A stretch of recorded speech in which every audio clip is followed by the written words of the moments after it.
जो एक top loading machine है, ये जदीद वैल्यू काउंटिंग मशीन है जो फेक नोट भी पकड़ती है और एक ही वक्त में नोटों की तादाद काउंट करने के साथ साथ इनकी कुल मालियत भी कैलकुलेट कर लेती है, जिससे ऑटोमेटिकली आपकी कैश काउंटिंग का एक स्टेप कम हो जाता है और बहुत सा कीमती टाइम भी सेव होता है। अब हम आपको इस मशीन के फंक्शंस और इसकी कारकर्दगी का डेमो दिखाते हैं।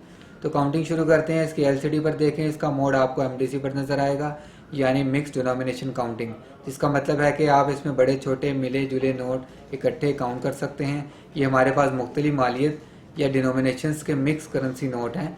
हम इसमें एक फेक नोट भी शामिल कर लेते हैं ताकि मशीन की जाली करेंसी को डिटेक्ट करने की सलाहियत भी टेस्ट हो सके।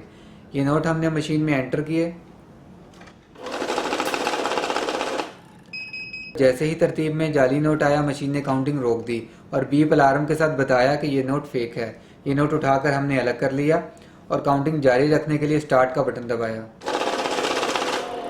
मशीन ने काउंटिंग कंटिन्यू की और चंद सेकंड्स में एलसीडी पर नोटों की कुल तादाद के साथ रकम की कुल मालियत यानी टोटल कैलकुलेटेड वैल्यू भी शो हो गई। इसकी मजीद डिटेल जानने के लिए हम डिस्प्ले बटन पर प्रेस करते हैं, जिससे हमें इस अमाउंट में मौजूद मुख्तलिफ मालियत के नोटों की अलग अलग तादाद की मुकम्मल तफसील एलसीडी पर मिल जाती है। इस डिटेल का हम ज़रूरत के तहत प्रिंट भी ले सकते हैं।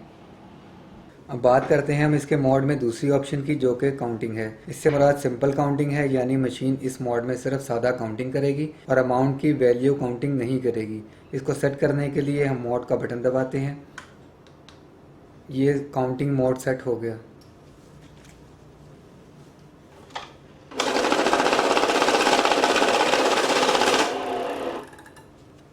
इसके मोड में तीसरी ऑप्शन एसडीसी की है, यानी सिंगल डिनोमिनेशन काउंटिंग। इसका मतलब है कि मशीन किसी एक डिनोमिनेशन यानी किसी एक मालियत के नोटों की काउंटिंग करेगी और इस दौरान अगर किसी दूसरी डिनोमिनेशन का नोट इस कैश में पाया गया तो मशीन उसे डिटेक्ट करके रोक देगी।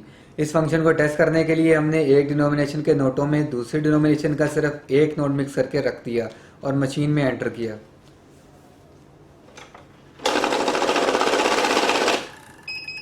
जैसे ही तरतीब में दूसरी डिनोमिनेशन का नोट आया, मशीन ने काउंटिंग रोक कर और बीप अलार्म के साथ अलर्ट किया कि यह डिनोमिनेशन फ़र्क है। नोट को उठाकर अलग कर लिया और काउंटिंग जारी रखने के लिए रीसेट का बटन दबाया। अब हम देखते हैं इसका बैच फंक्शन। बैच का बटन प्रेस करने पर मशीन डायरेक्ट 100 नोटों का बैच सेट करती है, जिसे हम अपनी मर्जी के मुताबिक कम या ज़्यादा कर सकते हैं। नेक्स्ट हम बात करेंगे ऐड फंक्शन की। इस फंक्शन के तहत मशीन इन तमाम नोटों और उनकी वैल्यू को काउंटिंग में ऐड करती जाएगी, जो हम किसी अमाउंट की काउंटिंग के लिए इसमें फीड करेंगे। ये हमने ऐड बटन को लॉन्ग प्रेस किया तो एलसीडी पर ऐड फंक्शन सेट हो गया। ये नोट मशीन में एंटर किए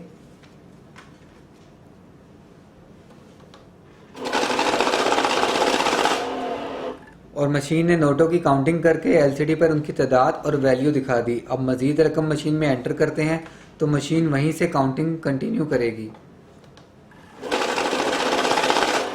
और पहले काउंट के नोटों और उनकी वैल्यू को मजीद ऐड करती जाएगी। हम अपनी अमाउंट के टोटल के मुताबिक जब तक चाहें इस फंक्शन को कंटिन्यू रख सकते हैं और जब चाहें इसे दोबारा जीरो से स्टार्ट कर सकते हैं। करेंसी का बटन दबाकर आप पाक रुपीस के अलावा यूएस डॉलर, यूरो, पाउंड, दिरहम, ईरानी, इंडियन और चाइनीज करेंसी भी काउंट कर सकते हैं। अलबत्ता काउंटिंग मोड पर सेट करके आप दुनिया की किसी भी करेंसी को काउंट कर सकते हैं।